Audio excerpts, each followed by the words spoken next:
Welcome to the Black Belt Business Podcast. My name is Matthew Brenner, and today we're with Dave Silver. He's the CEO of Rec Philly, a creative space for artists and musicians who want to go into a space where they can create and monetize their artwork. And their saying is no more starving artists, right? So they want to be able to empower artists to be able to make money from their work and create more for people and be able to create a sustainable career for themselves and others. So, Dave, thanks for being on here. Thanks, man. Yeah, our main saying is independent doesn't mean alone. Independent doesn't. You have a couple sayings, but that's also our main good. one. That's Okay. the trademarked one. Okay, trademarked one. I guess that's important. Dave's also one of my closest friends, and we hang out a lot together. So today, to be able to have a conversation with you on recording is always really fun, because whenever I try to record anything with you, you don't like it or try to run away. So now you're trapped in this room. Yeah. Well, Matt likes recording when we're like 30,000 feet on a mountain and I'm exhausted, about to pass out. So this is much more comfortable. And I agreed to give you a ride to your sister's house. Yes. This is kind of on the way. So all right, I guess I'll record this podcast. Hey, convenience. And I appreciate being on here. Yeah, so we spent a lot of time hiking together and we both not grew up as entrepreneurs, but became friends through entrepreneurship. Yeah. So we both went to Temple University. To you? To you, yeah. And we both were in the same fraternity, which is now a disgraced fraternity, which maybe we won't really talk about. So, yeah, there you go. Just throw it right in there. Just throw it right out there. And the main way that we bonded, well, I guess two, was one, like we were both starting a business and had no idea what the hell we were doing. For sure. And the second thing is we both love the nature and outdoors. And I think I might have introduced you to that, and we became to love it together. Yeah. But being a young entrepreneur, especially in college, you started your business, Rec Philly, during that time. Now, it wasn't called Rec Philly. It's not even close to what it is now. But can you tell us about a little bit, some background, how it started and where you're at now? Yeah, no doubt. Yeah, and the whole nature adventure influence came through your friendship, which is now how I define myself. So I've always appreciated our relationship, going from just meeting in college to being one of my closest friends.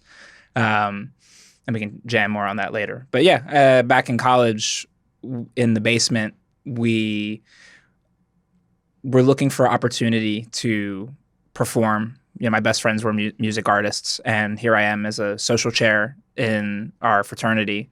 And one of my, beyond being in school and getting a degree, the thing I was trying to do on the side was make a career with my best friends from high school in the music and the video world. And what does it look like to be, we're watching Entourage, and how does our group, have a successful career? Obviously not trying to be Vinny, but I want to be, what does it look like? You want to be Turtle. I want to be Ari Gold. Okay.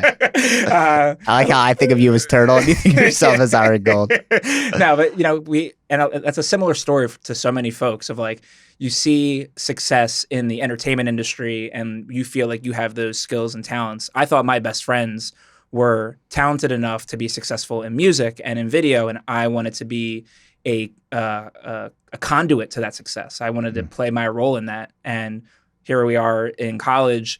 I'm social chair, where we have an opportunity to transform our basement into an event venue, and have the ability to draw an audience of college students to bond over live music, free beer, free entrance, and so those resources were available while we were in school, and saw that opportunity to turn a space into a venue. And then we branded that venue, and we did it consistent enough where my friends were performing. We were meeting people who wanted to perform. We were getting the word out on the street all around campus. And next thing you know, we had a Thursday night. Every Thursday was the place to be. We branded it Broad Street Music Lounge. This is back in 2011, 2012. So we're talking over 10 years ago. And really took that energy out of the basement, did it around the city for 5 years, throwing those music showcases and talent showcases for local creaters. So you just used the basement of the fraternity as a music venue. It was our first venue that we're people will come. People are hungry for performance opportunities. That was the people who were coming and performing at our shows. And then people wanted things to do on a Thursday night in Philadelphia, and we were providing like a quality music showcase at a bar that was giving us an opportunity to take the stage. We first started on Monday, Tuesday, Wednesday, Thursday nights because those are the dead nights in venues around the city, and leverage like, hey, I'll fill your dead bar on a Monday with 80 college students that are coming out to see live music. And we did that for 5 years. We booked over 1,000 shows, and that eventually turned into the community that is Rec Philly today. So you were really just trying to support your friends who were musicians and artists, but you weren't an artist. Yeah, I wanted to be like the manager, the event planner. I wanted to make things happen. I'd go and knock on sponsor doors and create whatever deals we can possibly do and try to sell a creative community. We had a bunch of talented folks that were videographers, DJs, performers, and I knew that brands around the city, Comcast, startups, they wanted like a piece of the action. So that was like the beginning of a business model, was like, here are local businesses, here are local performers, there's some sort, and we're filling up rooms with people. There's got to be some way where we can all, benefit each other. So we were kind of putting these puzzle pieces together. And eventually in 2015, doing all these shows, my business partner, my co-founder, one of my best friends from high school, Will Toms, goes, this is all great, but what about space? Like, events are awesome, these opportunities are awesome, but what if everyone had just a common space to go to be able to take the momentum from a show and do something with their career? Like, so many things, so many artists were like, how do I do PR? How do I get access to studio time? And just like, maybe we just need a place where we can all talk about it and share resources. And this is, again, back in 2015. So now we're coming up to 10 years on the idea of space. So our space now at 9th and Market is a 10,000 square foot version of that idea of what does it mean to have space to access the people, the conversations, the equipment, just some quality resources to do whatever it is you love, whether you're a painter, a songwriter, or sometimes a karate instructor who just who needs a meeting room to take a Zoom while they're in Center City. So, that's where we're at now. Yeah, I mean, I've been a member, I think, forever from the beginning, Since even the though warehouse. I'm not your target demographic, Sure. right? But I mean, I love using the space because I can talk to the other artists there and be like, hey, what do you think about this graphic? Or what do you think about these words I'm using? And usually when I'm asking people that, it's like other stuffy business people, and they don't really think creatively. But this gives me the opportunity to give it to someone else who's going to look at it from a completely different lens. Yeah. And I know when you started to where you are now is totally different in terms of like the business model, what you even call it. But then it was the Broad Street Music Group, and there was some other like rival group that was also called Broad Street Music Group. I mean, that's totally a ridiculous story. It was a group of like 50-year-old men that were in the Philadelphia hip hop scene for a long time. Yeah. And this was, again, back in 2012. Yeah. And just had the same name. They didn't have a legal like entity behind the name, so we didn't see that when we were doing our thing. That was a very small blip in the radar of the journey. So what happened? What did these guys do to you? They did literally nothing. It was a phone call, and that was the end of it. What did they say? Did they threaten you? That's what I thought. Know. I thought they called you. I remember you being deal. very scared. Maybe. You say that now, but I feel like you were terrified. Okay. It was like a bunch of 50-year-old men from like North Philly that you were like, oh, I don't know these people. I think they threatened to come to one of our events, and like one of our many events, there was one time where like they might be showing up here. Honestly, it was a very small blip. I haven't thought about that in quite some time. I'm still scared. So if I wear my Broad Street Music Group shirt anywhere in my old one, I'm terrified. Sure. So how's the business changed from when you first started to now? I mean, Broad Street Music Group is a totally different business, just with the same mission, which is to empower creators and try to make money doing what you love. But Broad Street Music was events. We eventually transitioned to where the space and coming to the space was the business model, which became a membership. It's at some point, the warehouse space that we took up became everything for us. It became the community. It became our own event space. And people were essentially paying rent to be there. So we just kind of switched like chipping up for rent to just paying membership dues. In a warehouse in North Philly at 9th and Dauphin, we had 100 people essentially paying rent, like $50 a month. We're like, why don't we just convert this into a membership model and freshen up the space a little bit more and see where that takes us. Yeah. And those 100 people, we now have 1,000 active members in Philadelphia that are paying their dues and coming to the space for studio time or the events or whatever it is. But that whole idea about the the businesses initially, right? Where we knew that brands wanted to be a part of what we had going on. Just the creative community is so influential and so impactful and deeply rooted in like a creator in a city's economy, that brands want to be a part of it. So we were able to leverage that idea of brands being a part of the creator community and have built an agency all around that as well. So that our business model is a little bit of the members, a little bit of businesses coming together, and then what's that look like at scale, and not just Philadelphia, but other markets as well. So you're talking about brands like Yamaha or something like that, or Ticketmaster. Yeah, Cash App, Comcast, Live Nation, brands that want to be relevant within the creator economy. Okay, so they'll sponsor certain things because you have artists and they want to be connected with those artists. There's some like obvious like advertising, right? People want to, why does the Lincoln Financial Field, like why does Lincoln Financial have the field? It's because they want to put their brand in front of a certain demographic of people. And so same for us, like who are the brands that want to be in front of creators? We try to create moments where they're getting in front of them in an authentic way. We're adding value to our members' lives. Like Cash App will sponsor like 3 of our members, like their dues on their membership, and they become a Cash App ambassador. So now they're creating content about Cash App. They're getting a free membership. It's like a win-win all around. So how do we create those win-win moments in the form of like whether it's advertising or it's getting Comcast who needs a videographer or who needs a podcast producer or who needs whatever the skill set is, they're probably our members. It doesn't happen with you. I don't have brands like, hey, do you have a karate instructor? But, well, if someone came to me and said, hey, we're looking for a motivational speaker or someone that speaks on successful business practices, and you're a member, I go, oh, well, here's a log of some of our best people for that. So we do that every day, but specifically for creative services and just getting our members paid. It's not like I do the work or one of my partners does the work. It's our members who perform the work, and we just try to find who finds that valuable in the business community. And one of the things I think is so impressive about you that I think most people don't realize is like how much of like a relentless CEO you are, right? You were doing stuff in the basement in a frat, and now it's 10 years later, and you're still not. You're in obviously a much better place, but not near where you want to be. But you don't ever quit, and like we have so many conversations, whether when we're hiking or going for a walk, or whether it's during a ping pong match or I'm kicking your ass. Yeah, right.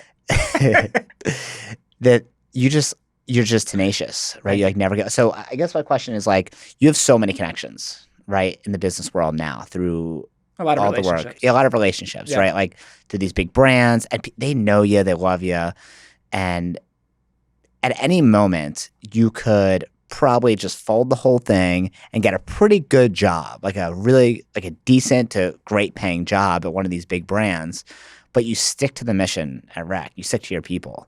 Yeah. So I guess my question is, like, how do you do that when you have a one side, like, okay, I can really make a lot of money as like a stable position where I don't have to worry about, all the different variables in a business, and you just don't take that bait. I mean, it's about the vision first and foremost. It's like, what is the goal? Why did I do this in the first place? So it's just like it's about an end game, which is to build the business around the globe, to be impactful to creators around the globe. So until we've done that, we're not at the end. So why did I start? You start things to get to the finish line. You don't start a race to stop in the middle. So I feel like we're far, far, far from the finish line, like you mentioned, far from where I want to be personally or with the business. We have a lot of work to do. We have a lot of impact to be made. It's extremely challenging, but it's extremely rewarding. I've had the corporate job right out of college, knew that wasn't the rewarding life I was looking for. Oh, yeah. I remember you were working that job and doing Rec at the same time and how tough that was. Yeah. But like, what I want to know is, how do you act? Like, what do you do to either stay in the right mindset or just keep going? Because most entrepreneurs, they're super excited in the beginning, right? They're like, hey, it's going to be great. I'm going to open up this business. It's going to be awesome. And then the first 6 months are really excited. Enthusiasm kind of gets them through. And then the 6 months after that to the next couple of years are usually like shit. Yeah, man. Right? They're really difficult. Yeah, the shit's not for the weak-hearted. Yeah, and you've been in shit for much longer. Still in shit. Still in lots of shit. Many years of shit. And you just keep fighting. Yeah. So, and most people just give up. And usually it's like right when you're about to give up, or you give up. If you would have just kept on going another 6 months or a year, you would have been fine. We've been on our last leg 10 times. Yeah. Right. You got to take it to the next day. So how do you do that though? Do you read? Is it like hiking? Like what is it that you do to keep going? Yeah. I mean, you do need that mental health, motivation, consistency. Like you need to be healthy, you know, physically. You need to be healthy emotionally and mentally as best as possible, because it's going to just really drag you down if you let it drag you down. Yeah. I've been dragged down. Like it's been a tremendous toll on my stress. Definitely in my mid-20s when we Oh, were. you lost your hair. You paid a big I am price. bald. I am bald, and like probably would still have a full head of hair if I just chose an easy job that I enjoyed. But I'll take that sacrifice, and I'll take more in a lot of ways. But yeah, man, you have to believe in what you're doing. You have to believe in the vision. You have to have people around you who believe in it as well and who you really care about. And you have to care about the impact that you're going to make. For us, it was so relatable. We did it for us. I didn't like see an opportunity in the market and try to build something around the opportunity in the market. Right? People are talking about the creator economy now. It's the fastest growing this, and people are building businesses to serve this like trendy growth opportunity. There was no creator economy 12 years ago. There was no buzzword of that when we started. We were solving our problem, and I'm still solving our own problem to this day. We're still trying to just create that platform for the homies to get paid. And we have so many talented people in our community, and there's so much opportunity on the table for them. We were going through some shit this past weekend, and where I'm thinking about, man, is this worth the challenge? And I said it out loud because I was really in a tough spot. We are in a tough spot. We're in a tough economy. I run a 10,000 square foot space. Like if you know anything about the real estate market, like it's expensive as shit. And the economy is not pointing in a positive direction for our business model. It's not the easiest of days. And I'm sitting here, I'm like, is this worth it? And I said it out loud to someone, and I almost got smacked in the face, literally, because who would I be to quit? And how many lives would be impacted in the future if I decided to quit? Mm. And that was an amazing reminder of like, I have a responsibility because I know it's possible at this point, and I know my team can be the ones to do it. So I have a responsibility to live that out. So when I go through shit, I just think about that final outcome in a lot of ways. And I just know that you put a positive intention out and you just take one step forward, like that's every day. That's a consistent thing. So that's kind of like on the positive mindset shift is where I'm at. But in reality, it's about having good habits and a good way to just balance yourself out, like work real hard during the day. And then like you can't beat yourself up at night. You got to be able to switch it up. Watch the Phils, watch the Eagles, enjoy life, and then come back and do hard work. And like you do your best while you're doing the hard work. Enjoy your life also in a nice integration between work and life. And like you can't be too hard on yourself, because I was hard on myself. I get rejected a ton doing investment, business pitches. You let the rejections get to you. Yeah, we've had a lot of those conversations. Yeah. We're like, hey, I'm getting rejected nonstop for the past 6 months. I just need a win. Yeah, just need a win. Just need a win. Yeah, it's important you get those wins. And I know when there's been multiple times in your career, and usually I would ask these questions, but I know so much about you. I feel like, hey, this is a cool topic. You open up this 10,000 square foot facility in downtown Philadelphia, and then COVID happens. 3 months later. 3 months later. First of all, can we talk about how much rent is in downtown Philadelphia at 10,000? Yeah, you're paying hundreds of thousands of dollars a year in rent. Okay, so you're paying hundreds of dollars a year, and you're also serving, like your market is a poor artist, right? So these are people that just I wouldn't say that as a fact. It's, okay, sometimes it is.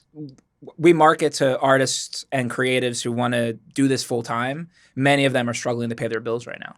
Right. Yeah. So you're trying to help them create a career out of it, Yeah. right? So a lot of times they don't necessarily have lots of discretionary funds. For sure. Right. So for them, an investment is like, hey, I'm making an investment in my career. Yeah, we have to be a need to these people. And that's like our biggest business challenge. Like we want to be so valuable to the creator and to who we serve. And throughout the pandemic, it's like, oh, our retainment isn't 100%. Like, how can we be more valuable? Are we even valuable to these people? Like, do they need what we're even offering? And then we see the real life case studies of how we're impacting people's lives, and we know that it's there. Sometimes we have to do better storytelling. Sometimes we need to tighten up our training to make sure everyone's delivering the service and the product that we set out for. But yeah, just trying to be valuable to these people because there's not a lot of discretionary money going around. And these people have to choose between paying their Spotify subscription or an investment in a subscription to Rec. So it's just making sure that they understand the value. Yeah, I remember there was some loan you had due, Mm-hmm. and it was some like massive amount of money, Mm-hmm. and you have all your members that can't use the space, and your whole business is built on the space, Yeah. and COVID just happened, and this mall was like just built. So for them, it was like what you're doing. Like for them, it was like probably times like 100 because they just had all these retail stores. It's a 4-city block mall that opened 5 months before the pandemic, $1 billion project. Yeah, and I remember you and I were talking, and you're like, "Yeah, dude, like if I don't find a way for them to extend my loan where I can pay it off later, we're gonna have to close on Monday." Yeah. I was like, "Oh my!" It was like Thursday. I was like, Yeah. "Oh my god!" I've had 3 moments in the last two since the pandemic where we were going to be closed on Monday. And what happened? You figure it out. You make sure that you treat your relationships appropriately. That way, when you need a favor or you need an extension or you need them to reason with you during tough times, that they cut you a break. One of those times, we ended up getting our investment to literally clear that weekend. We were trying to get an investment for literally 18 months. And we were Trying to get over the finish line. Trying to get our investment opportunity over the finish line. But in the meantime, we were like running out of cash. The pandemic crushed us. Cash flow was tough, and our loan was due, and like we couldn't pay it without our investment to clear. 18 months trying to get it. Monday, our space was going to close from a loan officer. That weekend, the investment finally cleared. God damn. Like it comes down to that sometimes. No wonder why you lost all your hair. Well, my hair was already gone before that. A couple of years of being bald. I mean, that's just so crazy. I think it's, once again, just shows how relentless you are, because you've had so many moments where people would give up, and not just saying like, "Oh, look how like relentless he is" in general. Like there is a long list of proof of evidence of like, this is so difficult. I can get this if I wanted to. I go do something else, but I don't, because you stay true to the mission. I think that's super cool, and for so many years, like we're talking about over a decade. Over a decade now, which is fucking crazy. It's so long. It's really crazy. And the business has transformed so many times. I think people have an idea of like when they want to start a business, like what it's going to look like exactly. But you and I have had so many conversations where, oh, we started like this, and oh, we transformed what our focus is, and then we're going to get members this way. Actually, we're going to get members through corporate sponsorships and this and that. And it's changed so many times, and like that's okay. Like it's allowed to change. I mean, the business I had with when we met was I was selling hookahs, right? I had a company called, most people don't know about this. Yeah. Elephant Hookahs. Yeah. So what we did is we would take liquor bottles, like let's say Jack Daniels or Grey Goose. We would drill a hole through the bottle with a diamond drill bit that I bought on Craigslist, and then like at like midnight in like Manayunk. I bought it from like this old lady on Craigslist, and like she like opened the trunk, and there's this big giant drill press, and like didn't know what I was doing. My partner and I, Josh. So then we went home. We started drilling bottles, right? And I remember we were drilling glass. Okay, What are you doing? I have no idea how to drill glass. I've never, What are we you know, doing? I'm like Jewish. I've never like used my hands for work for anything, Come on, right? Don't put us down again. Okay, well, I haven't. My family doesn't. So Neither. we're drilling glass. We can't figure out how to do it the right way. So every bottle's breaking. And then eventually we figure out how to do it. I remember at that time we were renting an apartment. We were in college, and the sink is just filling up with shredded glass. God. I'm like, there's no way in hell we're getting our deposit back for this place. What a time. And we ended up selling some hookahs, like individual people, and then we got a big, over the course of like 6 months to a year, we would like just set up tables at Temple, like set up a table and just have like hookahs out, and we didn't have permission. I didn't get a permit, and I would just do it, and then until someone told me to leave, and then when they leave, I would leave, right? Yeah. And I got a big order from a store in Houston, Texas, and they wanted like 26 hookahs, and I was like, oh crap! I'm like, I don't know if I can fulfill this order. Yeah. And it was cool though, because the hookah was like, I think better than any other one, because like now the fact that I'm a karate teacher and do martial arts, and I was like selling like a smoking device is almost like embarrassing. But the cool thing about it is I had let's say I had a glass stem through the middle. So usually a hookah will be like a metal stem, but like there's no metal bongs, right? Like it's glass because it's like pure, right? So we had like a pure smoking method for hookah, and like for when I grew up.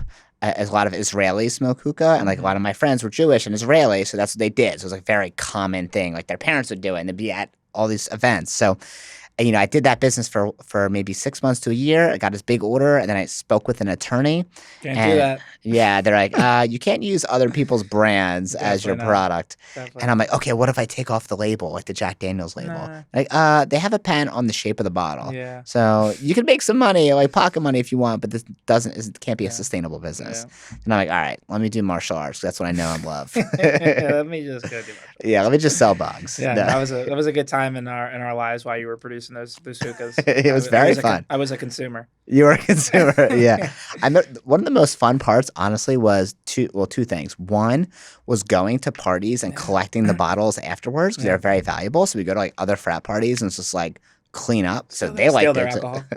Well, there's no alcohol in it at the time. But we would take the bottles, and then two, doing like shoots. Yeah. I would just get like hot girls on campus, like, hey, can you do like a modeling shoot for us?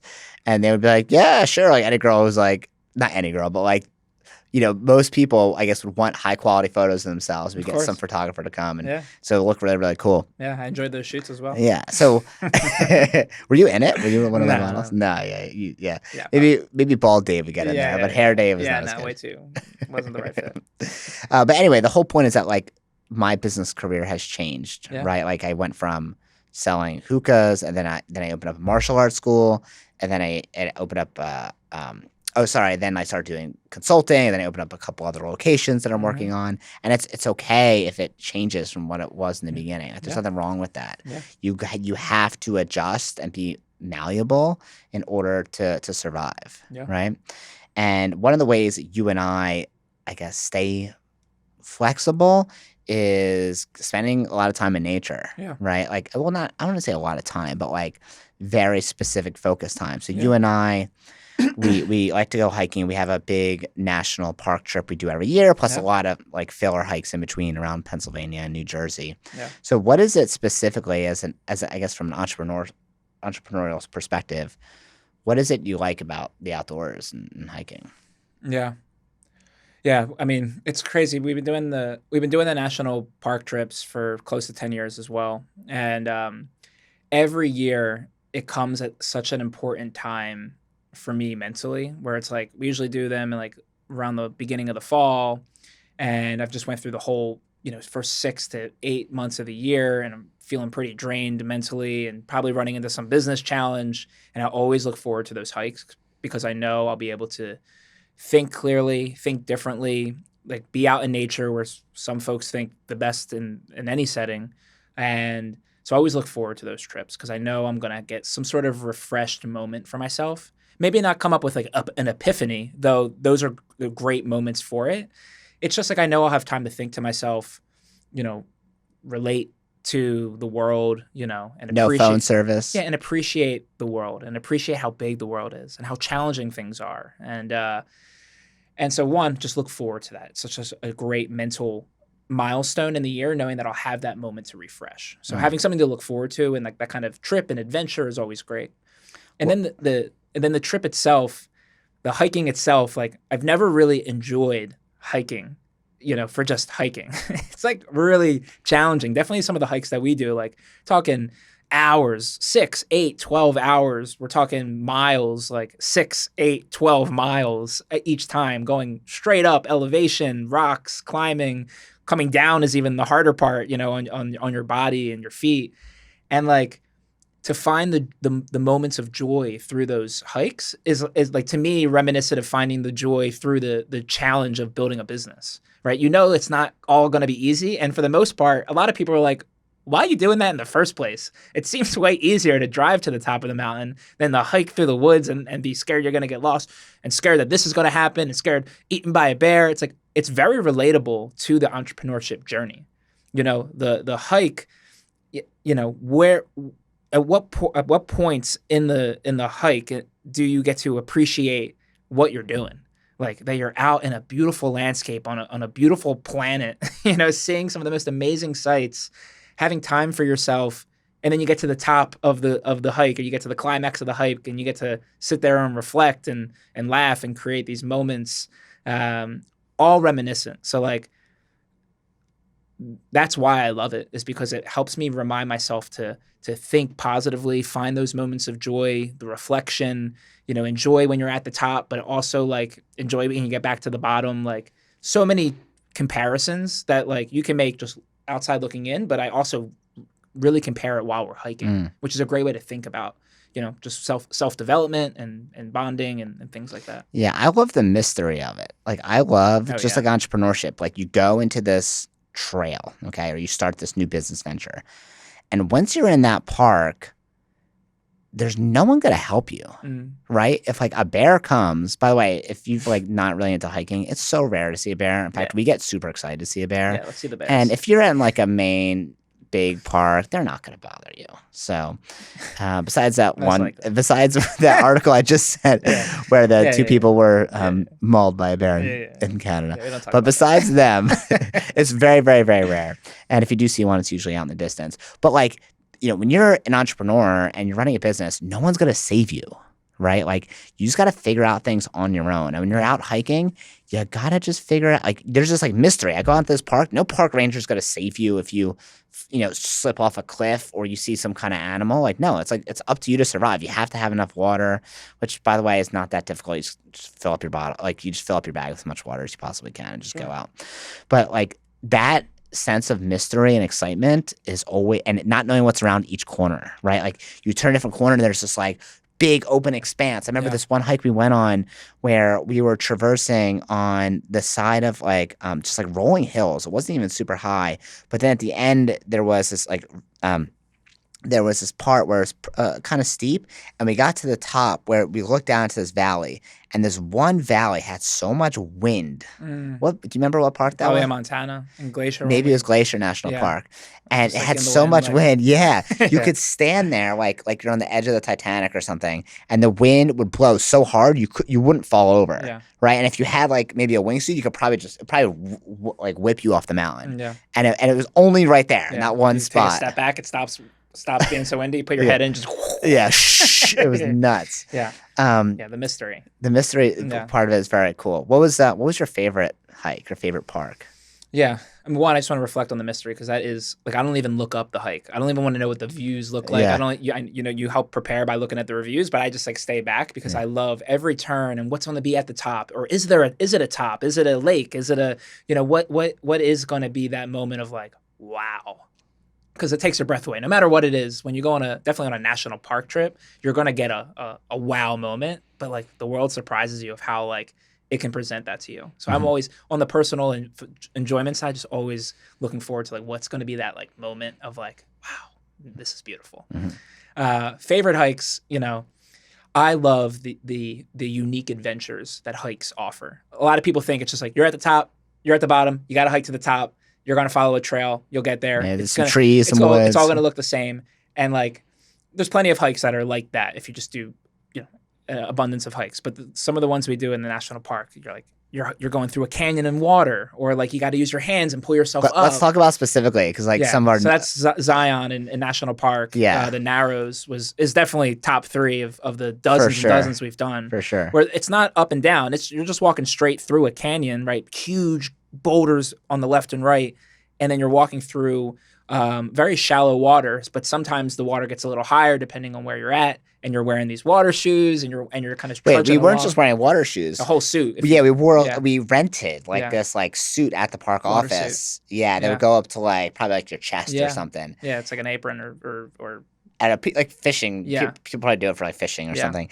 And I remember we got there like 6 a.m. or something, 6:30, so real early. We arrived there 6 or 6:30. Yeah. And then we started hiking through this, and like you said, canyon walls and the sun reflecting off the rocks, all these beautiful colors. Yeah. And it was not just like a hiking trail through the woods. This is like you're hiking up a small like river, I guess, or you're hiking through the canyons, like in water. And it's like these like little lakes. And my favorite part about that was it was all well and good. It was such a beautiful hike, such an interesting hike. But I loved when we got to the end where like let's go check out what that where that goes. And it was like off trail. And here we are like hiking through water through these canyons, like off trail. And next thing you know, the water got so it went. I felt back to the Titanic. I felt like we were in the Titanic, and it was like just up at our eyes, and we're like trying to like figure out like, like how to like do this trail here with the water like literally almost over our heads, wearing these like big suits, and that was so fun. We were like going under the water, under the rocks to like keep going through the trail, and that was such an adventure. And you didn't really know like what was going on. And that goes back to the mystery of like, Yeah. okay, you don't know where your business is going to lead you, what's around each turn. And for some people, that's scary and a deterrent. But really, that's what motivate you, because that's what's so exciting. It's a beautiful thing That's the about best life part. is you don't know what opportunities will unfold by you just putting it out there. Like, Yeah. man, if we get the word out there and kind of put what we care about into the universe, like people receive that and can unlock doors, unlock opportunities, and like it's thrilling to know that something huge could happen if you just keep taking that next step. So you said yours, which is the Narrows in Mhm. Zion National Park, which is a great one. It's Yeah. definitely top three Yeah. in terms of like how unique it was. I'm going to talk about one we just recently did, Mhm. which was in Utah. Is it Utah? Yeah. The Fiery Furnace. Yeah. That's Utah. Yeah, it was Utah. Yeah. So it's called Fiery Furnace, and it's, what's the park called? Oh my God. Was that Arches or Canyonland? That was Arches. I think it was Canyonland. No. It was Arches. Okay. Yeah. So Arches National Park. Yeah. Okay, in Utah. So southeast Utah, about a half hour out of Moab. So this park was so cool.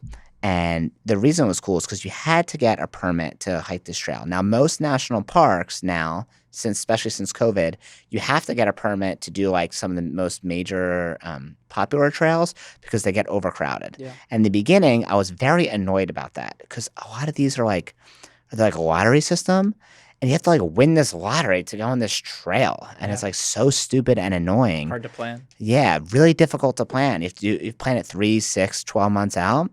And this hike, because I know that I wanted to do it, like, and I planned these pretty far out in advance, I was like, okay, I'm gonna get this ticket to go. So we got the lottery for it, and I also didn't want to see any pictures or anything about it. So, but I knew that they required that we go to the park office to get the ticket instead of just, oh, I bought it online, I'll show up.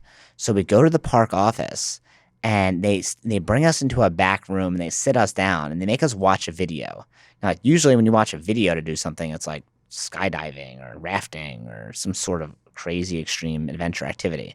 Like, I don't need to watch a video to know how to go for a hike. Yeah, they really gave us like a how-to to do this hike. Yeah. It's not out of the box. Yeah, it's not out of the box. And I remember they were showing the video, and I was purposely not watching the video because I don't want to see the views. Yeah. I want to be surprised. And you know, when I research, I look at the reviews of people say. I look at a couple photos and see like what's most popular, what's going to be maybe have not as many people in it, but I try to avoid as many pictures as I can. Especially, I might look at pictures maybe 6 months in advance, but as it gets closer, I don't look at any because I want to be surprised. So we watch this video, and basically what the lady says is that, hey, this is a different hike than usual because there's no trails. Right. There's no beginning and there's no end. And we're like, that's crazy. So a lot of people run out of water in this one, or they just get lost. So essentially you get like dropped in to almost like an escape room. Like a maze. Like a maze, yeah. Like a nature maze. Yeah. And you just go. Yeah. You're just trying to look for openings to keep progressing through the trail until you get to your car. Yeah. And you just keep going, and it's just so cool because I felt like a little kid. Yeah, I felt like a little kid just exploring. Like, I'm going to climb up this rock because it might be the way to go. Because it's a rock. I'm going to climb through this like little divot in the rock because it's the only way it seems to go.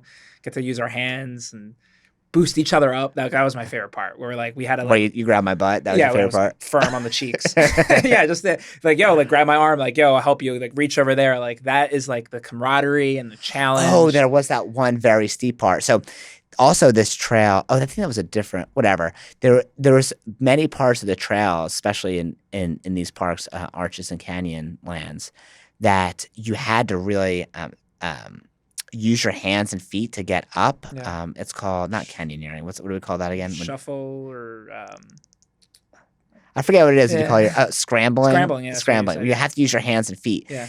And the trail, obviously this one didn't have any trails, but even the other ones, not all the trails were super well marked.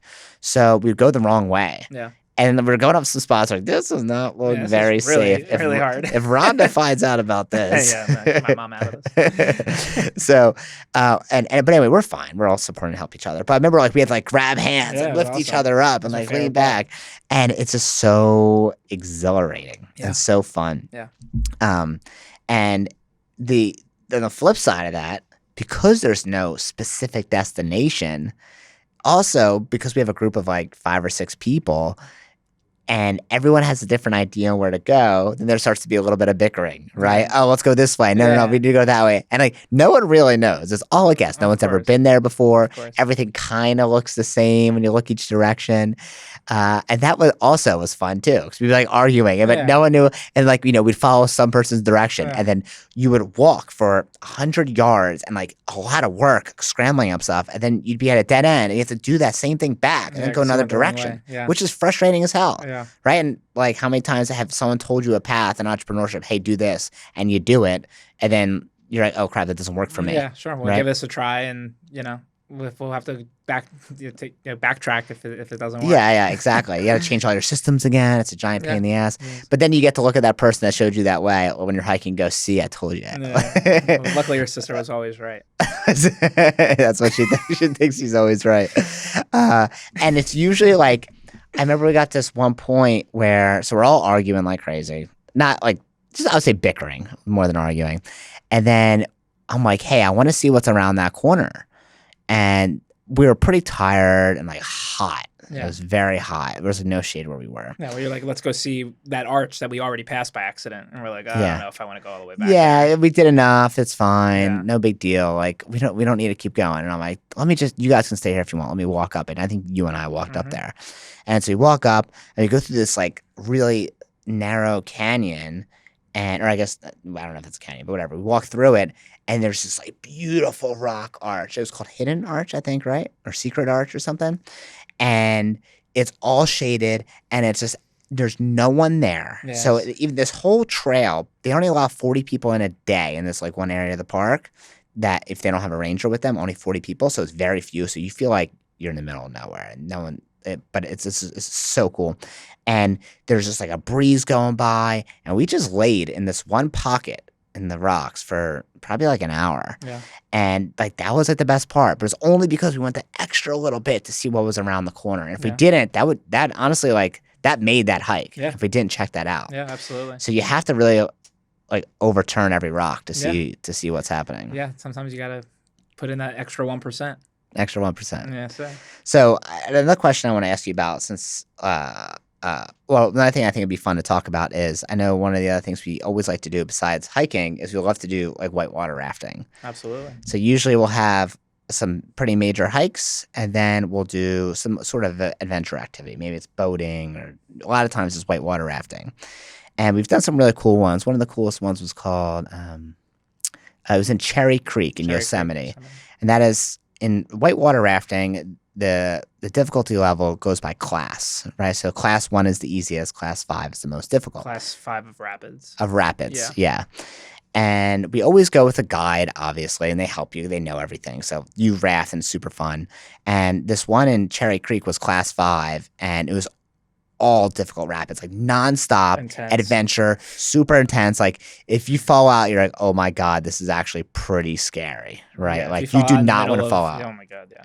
Yeah, and this is the only time we ever did this in a rafting trip, where they did a safety test. The first part of the safety test was run that way for 100 yards. Hated that. They literally just said run that way. Holding your breath.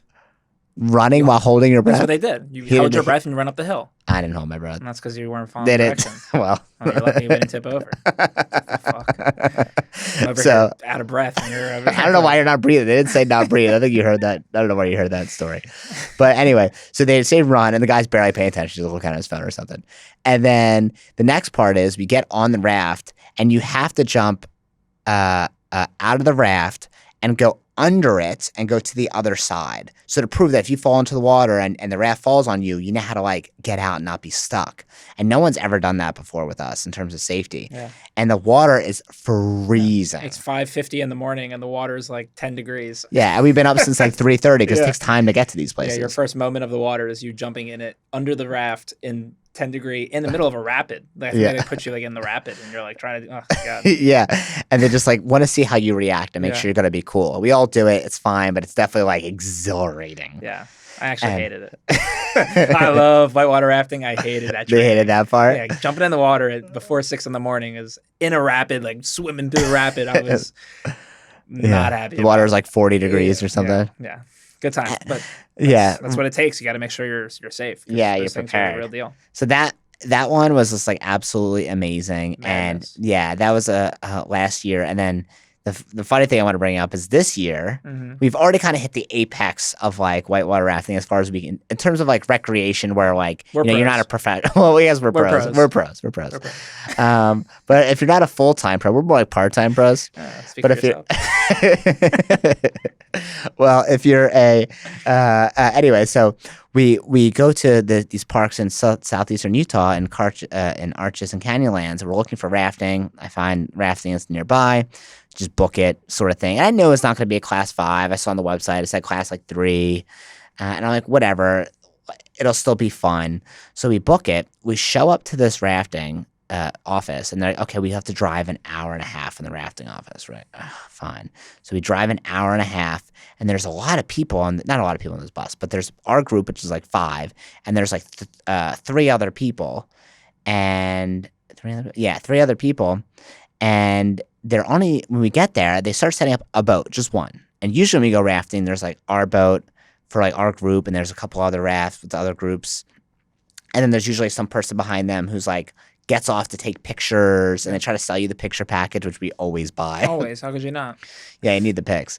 And this rafting trip, like they tell us we're all in the one boat. And I'm like, are we boating with like an 11-year-old? Because like, there was an 11-year-old. Yeah, that doesn't sound that adventurous. I was like, where's the 11-year-old going? Yeah. She's like, on your boat. I'm like, I don't want to do that.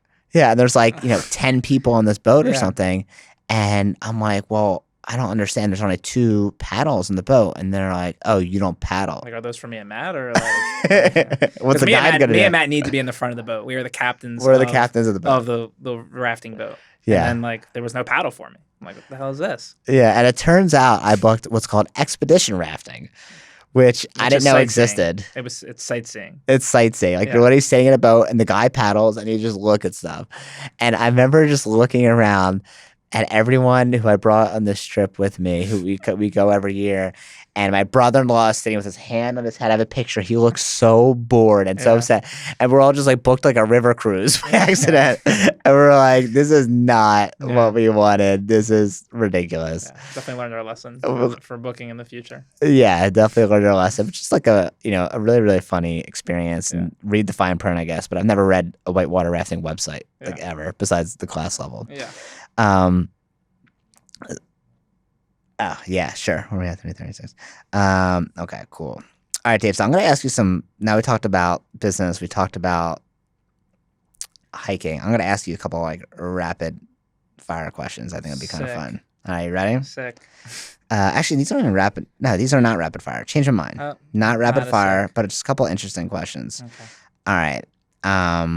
What is your favorite snack? I made it weird when you did that. Yeah, I don't know if it's like the definition of a snack, but I love me some chicken wings to get the party started. Okay. Throw some buffaloes on there. Complete this answer. I feel most alive when? I feel most alive. I mean, hiking is definitely a place where in those adventurous moments when your heart's racing like crazy and you're looking at the world in just a different lens, that's definitely a clear moment of when I feel most alive. Yeah. Would you rather spend 1 year at the North Pole or 2 years in the Sahara Desert? And are either of those like Airbnb? Or are we? No. Am I like stranded? No. Like, you're trying to survive. I'm trying to survive. Well, I'll do the 1 year because 1 year versus 2 1 year at the North Pole versus 2 years in a desert. I'm going with the 1 year. I hear figure that. It out. You're getting eaten by a polar bear, but okay. Sure. What's one idea about business that you think the majority of people get wrong? What's one idea about business? Yeah, or running a business. I have this like assumption that people think like if you become successful, there's like not problems, and like problems continue to exist no matter where you are in the journey. The problems actually get more challenging, and sometimes there's more at stake with each decision that you try to solve with. I think people like think everyone's just like living lavish once they're like successful and by any means of success, but there's always problems. And I don't think people realize like how challenging it is to run a business. That's a really good one. Mm. What do you think your 13-year-old self would think of you now? He'd be like, "Where's your hair, bro? Like I thought we were in this for the long term." No, he'd be hyped that like he gets to be creative and do business with the folks that he loves and is really giving it his all. Yeah, stay true to himself all throughout. You know, he'd be really proud. All right, last one. Let me find a good one here. What's your biggest fear? Definitely a lot of things come to mind there. You know, I really want to take care of my family. And I fear that like when it's really time that they need me for like resources, financial resources, and to really take care of them, that I wouldn't be able to provide to them the way they provided to me. It's really important that I can be a great son and brother and friend as I grow older, and I want to do that through all different resources. But like I want to have access to the things that they want to be able to do that they might not have access to otherwise, whether that's financially or through a network or something. I just want to give back to my family in a big way, and my biggest fear would be that I'm unable to do that when the time comes. That's really good. Well, thank you so much for being here today. Yeah, man. Thanks I for have having so me. many topics we did not talk about that I want to. Yeah. So next time we need to ride in New Jersey, we could do another episode. Yeah, no doubt. How do people find you if they want to contact you? Yeah, on my Instagram, it's just my name, Dave Silver with 2 underscores. All things for Rec and learning more about Rec Philly, that's at joinrec.com, or you can follow us at Rec Philly on all the socials. Awesome. And if you want help growing your martial arts business and you don't want to just spend money on ads, you want to learn how to build it organically, or if you want to track my journey and see how I started martial arts school from scratch, which I'm doing right now, you can find me on Instagram at blackbeltbrenner1 or email me matthew@doubleyourdojo.com if you want one-on-one support and coaching in order to help get you there. Thank you very much for listening. Bye, guys. Double that dojo.